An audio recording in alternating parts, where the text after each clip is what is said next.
Alright, orbits. So these I advise you to memorize because, like I said earlier, like the multiple choice questions that they give you, they tend to be like, recall the second law, or which laws support this or that, or etc. Or this is happening to this planet.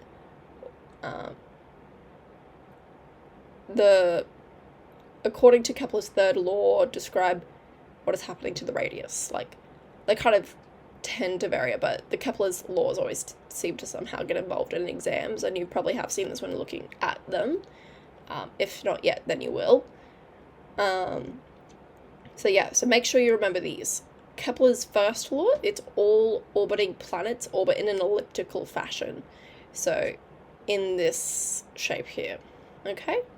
So it's not an oval, it's like more an elliptical shape. Kepler's second law, it's a line joining an orbit body to the center of its orbit, and it will sweep out an equal area in equal time. Okay? You don't really do much with the second law in terms of calculations, it's more so third law here. So the third law is the ratio of the cube of the orbital radius to the square of the orbital period as a constant for a given body being orbited. I'm pretty sure that's given to us here. So the empirical relationship between the period and the radius of an orbiting satellite and the mass of a central body being orbited, that's all to do with the third law. So we can see that here. So we've got the radius cubed divided by time squared, with the period of the orbit squared, is equal to the gravitational constant multiplied by the mass of the central body being orbited divided by 4 pi squared. This formula does tend to come up quite a bit, so and it is quite confusing to most. So practice this one religiously, because you'll have to compare like the radiuses and the times between planets and stuff. You'll have to prove that third law. So let's get crack-a-lacking on this question. So it says, the Earth takes 1 year to orbit the Sun at a distance of 1 astronomical unit. And if they talk about astronomical units in the exams, they should provide it. That's how it should be. You shouldn't have to memorize it. From the surface, calculate the mass of the Sun. The radius of the Earth is 6,380 kilometers, and the radius of the Sun is 6.95 by 10 to the 5 kilometers. And do we have space on the next page? We do. Okay, so we're going to use a formula that we just looked at. So radius cubed is equal to time squared, or the period squared, which is equal to the gravitational constant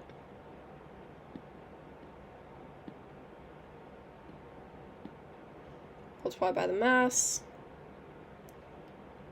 divided by 4 pi squared.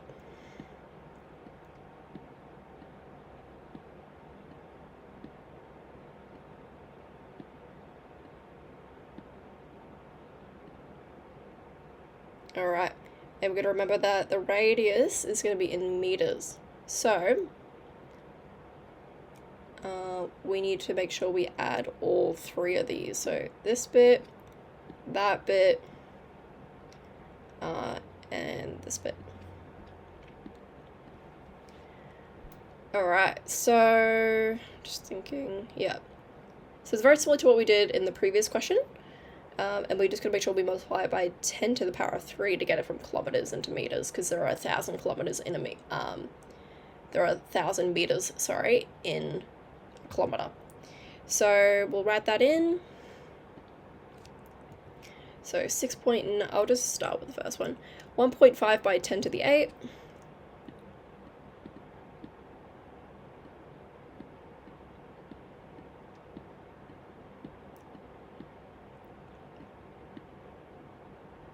And remembering that we are trying to find the mass. Plus 6380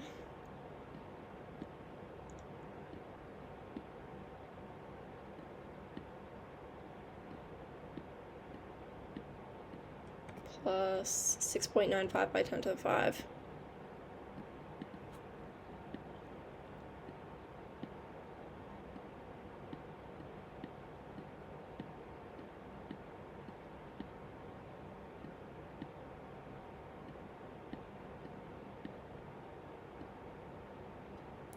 Multiply by 10 to the 3.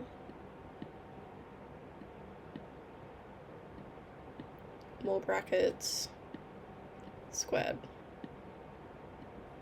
Over period, which is 1 year. Wait, but isn't that in... It's in seconds. Oh, would you look at that? So now we're going to do some magic math here. So if you think about it, 1 year,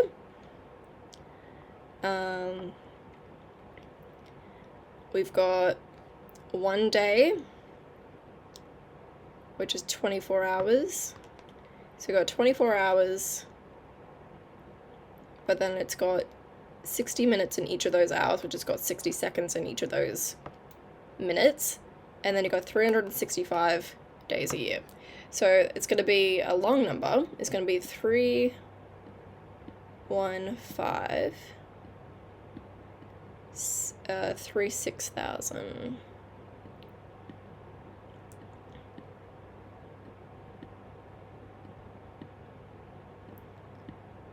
squared. Oh, I just realized that one's actually cubed. We've got the gravitational constant, which is G. Multiply that mass. Divided by 4 pi squared. What I might do, just because we're running on a little low on time, I might just quickly zip through this question and just put it into the calculator and tell you what the answer is.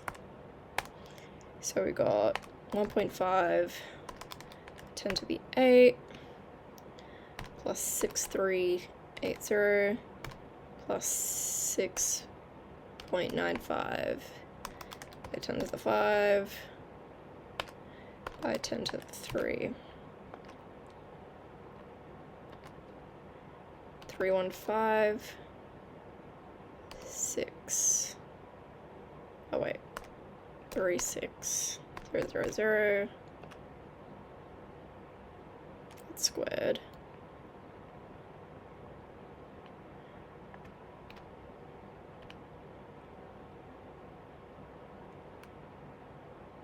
Divided by 4 pi squared.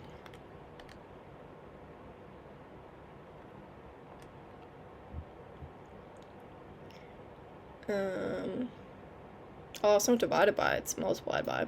Sorry.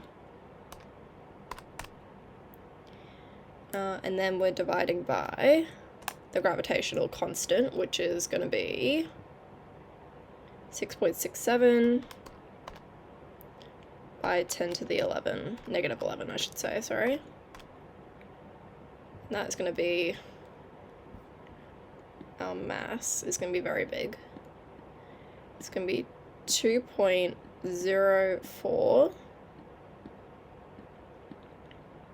by 10 to the 30 kilograms.